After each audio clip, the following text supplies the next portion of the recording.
Hi everyone, I'm Megan Sunland, and today I'll be teaching you about 4 invasive species that are prevalent in Ohio. An invasive species is a species that is non-native to a region and causes ecological harm to the habitats that it invades. So let's go see what we can find in the woods. Our first invasive species is the shrub called winged burning bush, and this is a member of the family Cilistraceae. You can identify this shrub by its opposite phyllotaxy, which means that the leaves and the branches grow opposite one another, like these two right here. Its leaves are simple, they are serrated on the margins, and their shape is obovate, which means that they are wider at the top of the leaf than they are at the bottom of the leaf. This looks like a normal shrub right now, but in the fall it turns a very distinct bright red color. And another really distinct feature that you have here are these corky ridges that are growing up and down the stem. These are called wings, and it is part of the named winged burning bush.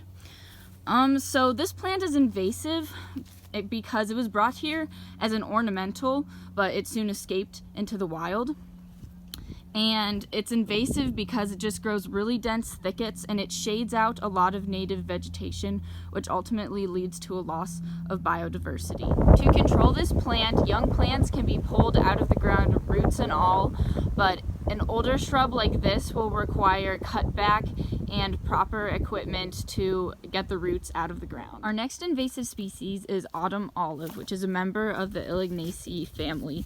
Its leaves are simple, entire, which means the edge of the leaf is smooth and oval shaped, and their phyllotaxy is alternate, which means that the branches and leaves grow one on top of another, like right here. The leaves are really cool because the underside of them is silvery in appearance as contrasted with the top part of the leaf, and that's because there are lots of tiny silvery dots on the bottom of the leaf.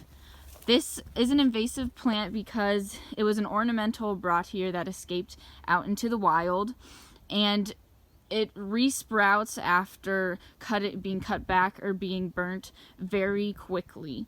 So the best way to combat this species is probably to apply herbicide to it. Our third invasive species is called garlic mustard, and it's a member of the Brassicaceae family. You can identify it pretty easily by its leaves, which are toothed on the margin and are a cordate shape, which means that they are heart-shaped. This species is invasive because it inhibits the growth of wildflowers in the spring, and it also reduces the growth of fungi, which are beneficial for certain tree roots. Its seeds are still viable for up to 10 years after their dispersal, and the best way to control this plant is to manually pull it up, but you have to ensure that you get all of the roots, and you should probably visit a site that you pull at for 10 years after you initially start pulling to ensure that you get all the plants that are left behind by its seeds. Our final invasive species is called multiflora rose, and it is a member of the family Rosaceae. You can identify it by its alternate compound leaves that have serrated leaflets.